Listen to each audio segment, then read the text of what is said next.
આપણે બધા માત્ર સાંભળવાના માણસો છીએ, શ્રોતા બહુ સારા.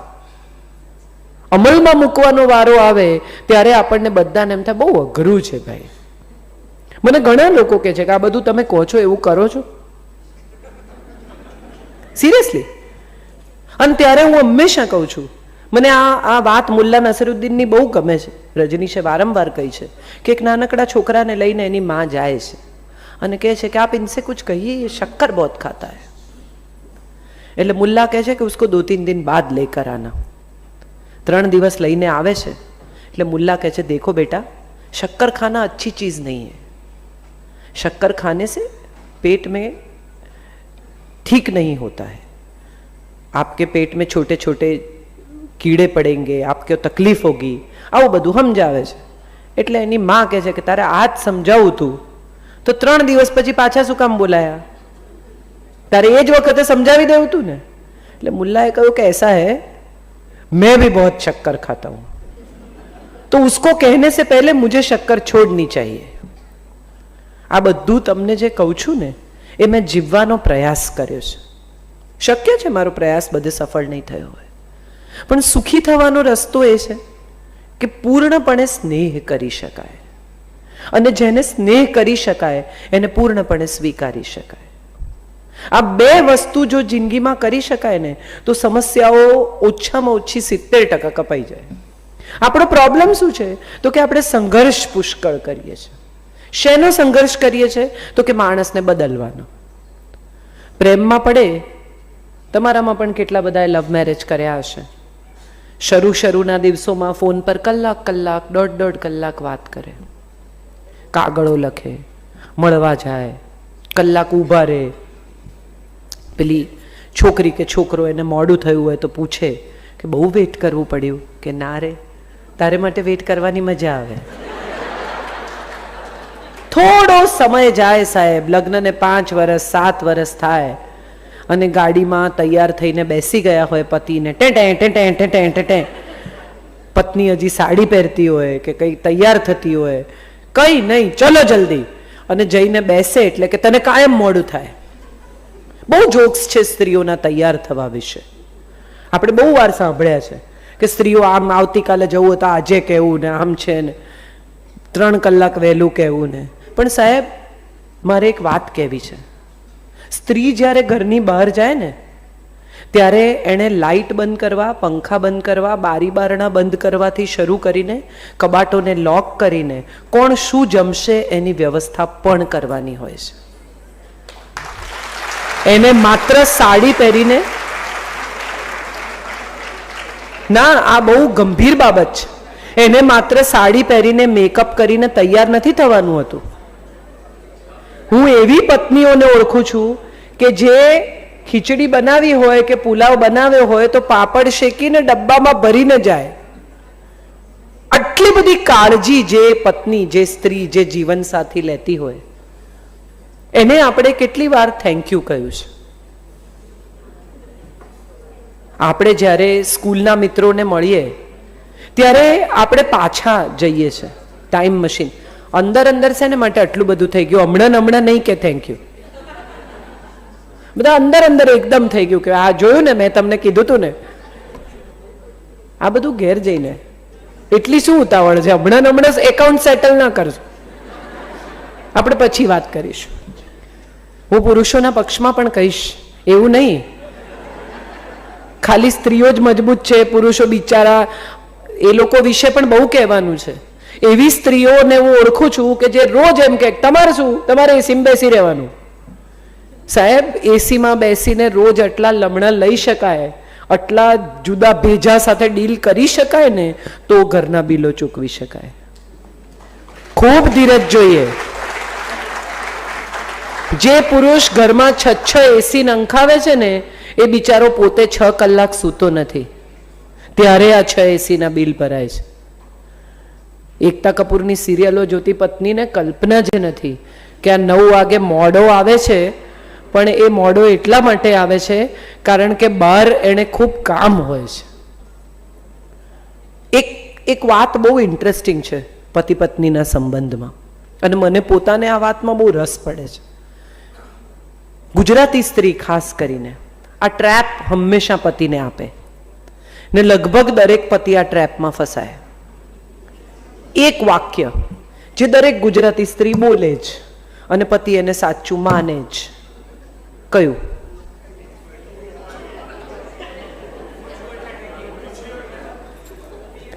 તમે મને સાચું કહો, હું તમને માફ કરી દઈશ.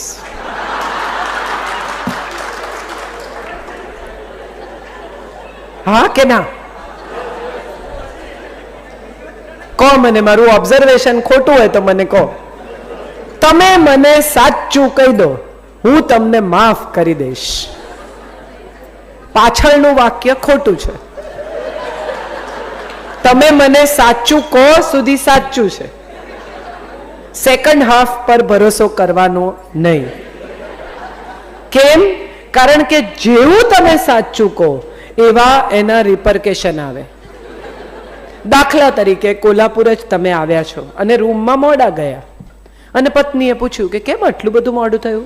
અને અત્યંત સ્વાભાવિક રીતે પતિએ કહ્યું કે અરે મારી ક્લાસમાં હતી ને, એની જોડે ઊભો ઊભો વાતો કરતો હતો.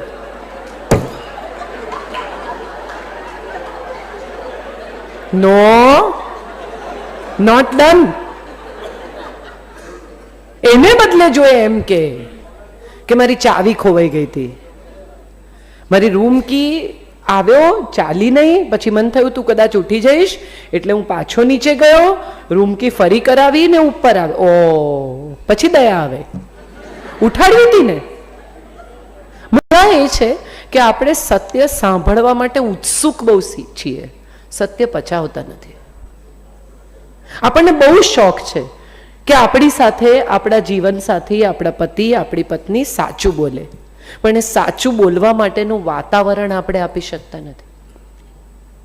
એક પતિએ પોતાની પત્નીને SMS લખ્યો કે મને એક્સિડન્ટ થયો છે નાનકડો, પગમાં વાગ્યું છે, 3 ટાંકા આવ્યા છે, થોડું લોહી પણ વહી ગયું છે, અહીંયા હોસ્પિટલમાં એડમિટ કર્યો છે. એ તો સારું થયું કે ટીના ટાઈમસર આવીને મને હોસ્પિટલ લઈ ગઈ, એટલે હું બચી ગયો. એટલે પત્નીએ સામે SMS કર્યો, ટીના કોણ છે? ટાંકાની વાત પછી, ટીનાની પહેલા.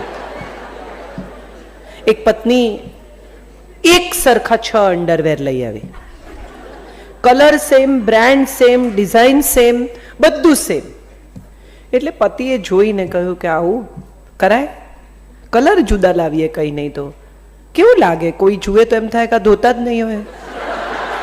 એટલે પત્નીએ આંખો ઝીણી કરી પતિ સામે જોઈને કહ્યું કે કોઈ કોણ?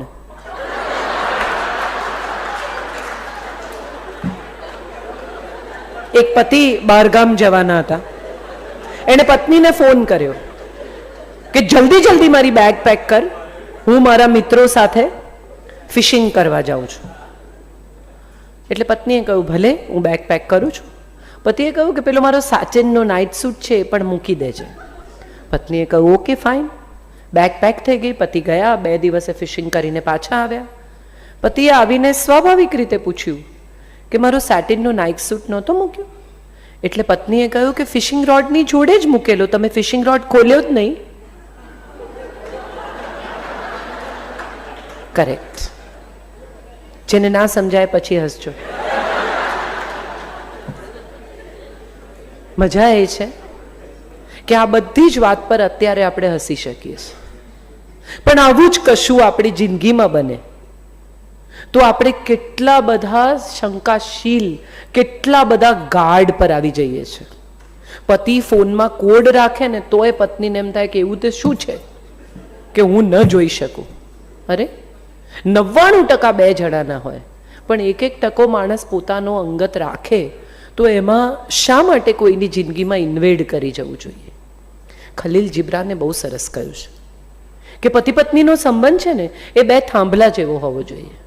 બહુ નજીક હોય ને તોય છત ન ટકે, અને બહુ દૂર થઈ જાય ને તોય છત ન ટકે.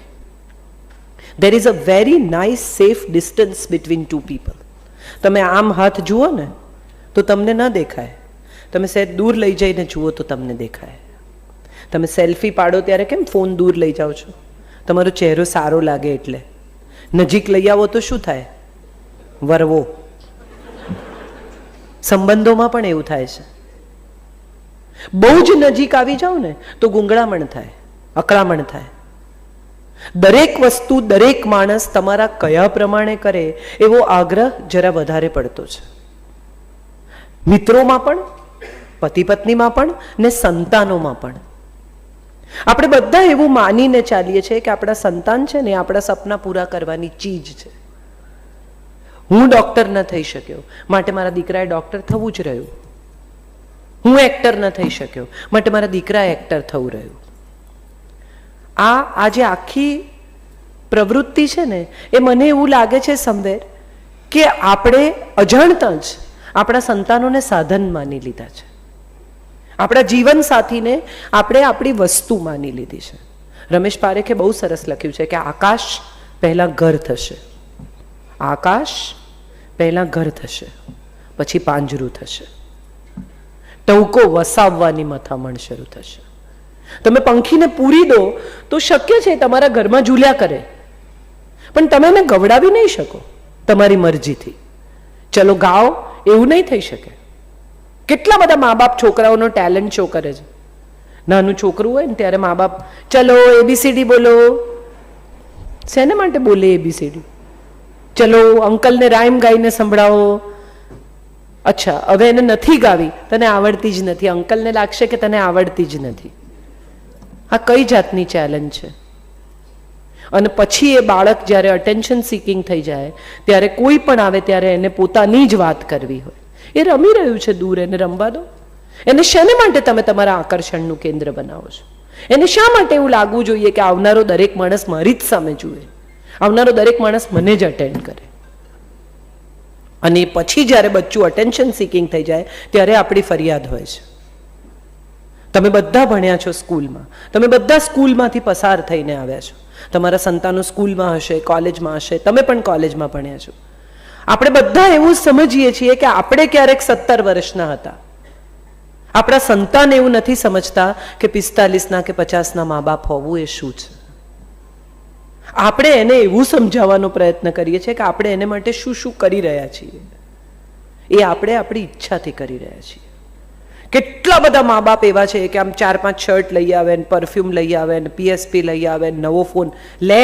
અમારી પાસે તો નહોતું પણ તું વાપર. તમારી પાસે નહોતું એમાં એનો ક્યાં વાંક છે? તમારે લડવું હોય તો ઉપર જઈને તમારા પપ્પા જોડે લડો, અથવા જો જીવતા હોય તો અહીંયા લડો. તમારા બાળકને શું કરવા એવું રિયલાઇઝ કરાવો છો કે તમે અભાવમાં જીવ્યા છો છતાં એને સગવડ આપો છો? જો તમે આપી રહ્યા છો તો એને સગવડ માણવા દો. એને એ સગવડ મળ્યાનો અફસોસ થાય એવું આપણે કેમ કરીએ છીએ? આપણે બધા એવું કરીએ છીએ અજાણતા. સર હેનરી ફોર્ડ મોટર્સના માલિક, એ હંમેશા નીચે હોટેલમાં ઇકોનોમી રૂમમાં રહે અને એનો દીકરો ઉપર સ્વીટ રૂમમાં રહે. 2-4 વખત તો મેનેજરે જોયું. પછી એક દિવસ એમને પૂછ્યું કે સર, તમે આ નીચે ઇકોનોમી રૂમમાં રહો છો અને તમારો દીકરો ઉપર રહે છે સ્વીટ રૂમમાં? એટલે હેનરી ફોર્ડે હસીને કહ્યું કે એવું છે ભાઈ, એના બાપનું નામ હેનરી ફોર્ડ છે, મારા બાપનું નામ નથી. એને પોસાય, એને આપી જવાનો છું. મને કોઈ કશું આપી નથી ગયું, મેં મહેનત કરી છે.